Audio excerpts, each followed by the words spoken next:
All right, hey guys, Jason here, and yep, it is true. We have to take Colorado has to go in for warranty work.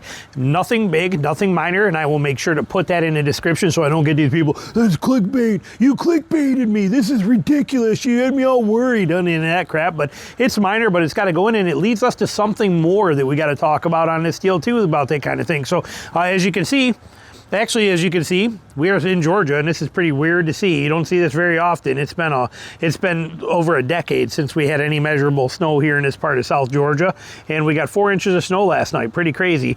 But you can see it's still running. You can hear it. Okay, so that's a good sign. It's running. We like that factor. And what we got going on here is, like I said, minor, but it leads us to think about something that's a bigger issue. So let's jump in here where I had it started, which is nice because Tina's got that. We got the remote start on this, which is a beautiful thing. Let's get in here where it's a little bit warmer and see what's going on. So we're coming in here and we're going to turn this, we're going to leave it running actually.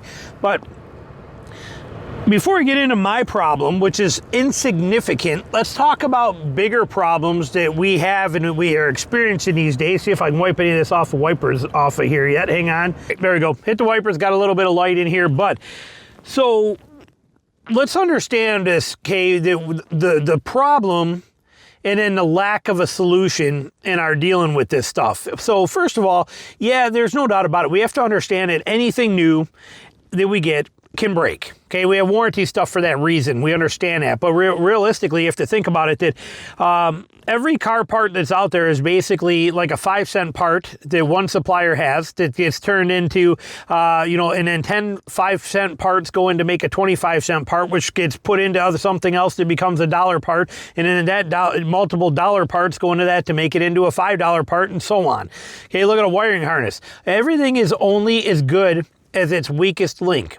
You take a wiring harness that we pay $500 for, and the thing can, it can come down to a 3-cent connector or a bad solder in there or anything like that. They can shut the whole entire thing down and ruin it. And then our truck gives us all kinds of, problems and issues and malfunctions and nanny lights going off and hard to diagnose and all that stuff because of one stupid little thing inside of that part. We deal with this stuff on a regular basis. We expect it, especially when you're talking about a new vehicle where they're pumping these things out, they're putting them together, they test it minorly for quality control, and then they put these things out. Look, you buy a new truck and it's got 3 miles on it, 5 miles on it.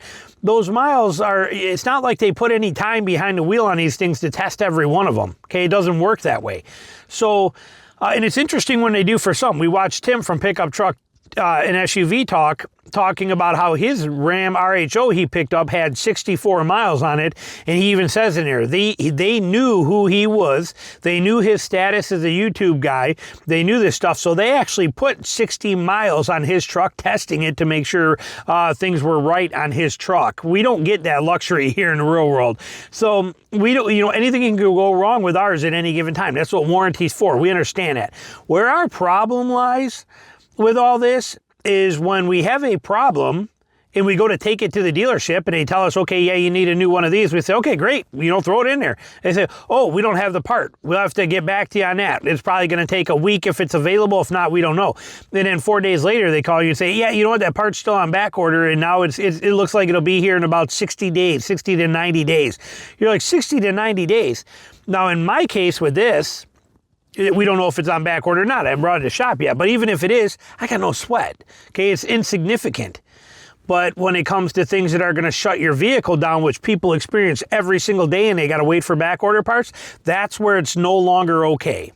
Then I believe there should be laws out there that should not be able to be that way. If it is a critical component to your vehicle driving down a road, I believe that there should be no such thing as a back order longer than 30 days, and it should be in stock. I believe that manufacturers should have to, as they're taking a wiring harness for a car, okay, and they're loading them up, here's your bin, and they're packaging them. These are going to go to these are going to the Missouri plant for this truck. This one goes in, this one goes in, this one goes in the box, in the box, in the box. This one gets set aside for warranty. warranty. In the box, every 10, they set one aside for warranty on all critical parts. So we don't deal with this back order part issue. This is the problem we face. We as consumers understand that things go wrong. We understand that there can be problems. All we expect is for them to be fixed correctly and to be fixed quickly. We're not getting that. That's a problem. So it's pretty upsetting that we got to deal with that kind of stuff. Now, my issue to this going in for it, very minor. Okay, as we see right here, okay, we have our boot right here on this. And see this plastic ring that goes around here? On this side, okay, it looks good. I never noticed it till I don't ever sit over there. Usually I'm driving, even though I joke and say Tina won't let me drive, but I'm usually the one driving. And but if you look at it on this side, you got that ring, but look at this gap on here. Look at this right in here. This should not be that way. Should be sealed up. And it will not, I cannot get it to go over and stay where it should. It should be over there, and it will not. It's just stuck there like that. So they are going to replace this boot, this setup on here, and get this taken care of. Very minor, very insignificant, basically cosmetic only for all practical purposes, but it is something that I have to take it to the dealership for. Not that it was a big deal and I wasn't even going to make a video on it. However, it was a good segue into the reality of what we deal with new vehicles, which is what we've been talking about. We do not want to deal with part delays and part back orders on issues on our trucks that stop them from driving. Okay, that's the bigger complaint here. We don't mind this stuff. This means nothing. We're fine with that. It's like, hey, cool, call me when it's in. You don't even care. You put it out of your mind. They call you when it's in. You bring it in. They swap this out in 8 minutes while you drink a quick cup of coffee in the waiting room, and then they give you your truck back, and life is good. We get that. We'll take this kind of stuff all day, every day, and be 100% happy with no issues or complaints. But when you go to hit this button right here and it doesn't work and the truck is down, that is when it could be the same thing. It could be something as a simple 10-cent part, but because you touch that button, it doesn't work, and then they tell you that it could be six weeks, it could be 8 weeks, it could be 4 months before that part's available. Unacceptable. When they tell you that, okay, yeah, they got your part or they're shipping it, it'll be here in a week, you're like, have them overnight it. They say, well, they can't overnight parts anymore.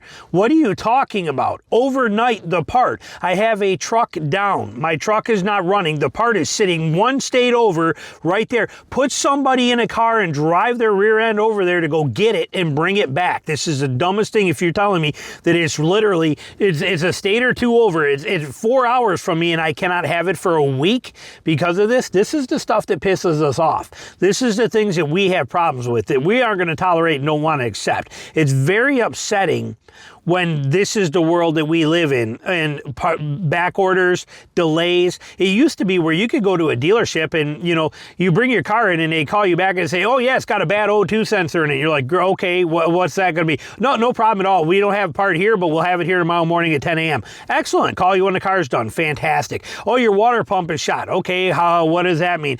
We don't have the part available, but we'll have it here tomorrow by noon when the parts guy comes in. We'll get it put in for you right away. That's how it's been through all of the 80s, the 90s, the 2000s. That's how it's always been. 2010s, whatever you want to call them, that's how it's always been. Now all of a sudden it's the part's not available right now, but it's available, but we don't have it here. We'll get it for you in a week. In a week? What is the world coming to? This is stupid. Even tires, I can go to Discount Tires and say, hey, I want these tires. Like, we don't got them in stock here, but we do have them 4 stores over, you know, in the next state over. We can have them here tomorrow by 10 a.m. Great, I'm perfect. But a car can't hit this button without your truck breaking down, or, you know, your truck doesn't run, doesn't do nothing, and they're telling you, well, it's going to be a week for the part. We can't overnight it. So you're stuck with no car for a week, or you get a loaner car. What if you're a construction worker? You're like me, who lives in the swamps and needs 4-wheel drive and capability. You're going to give me a little, you know, like a Toyota Prius or something as a rental vehicle, and I'm supposed to do what I got to do with that? See what I'm saying? We want more. We expect more out of manufacturers today, and they're going the exact opposite direction. Let me know your thoughts.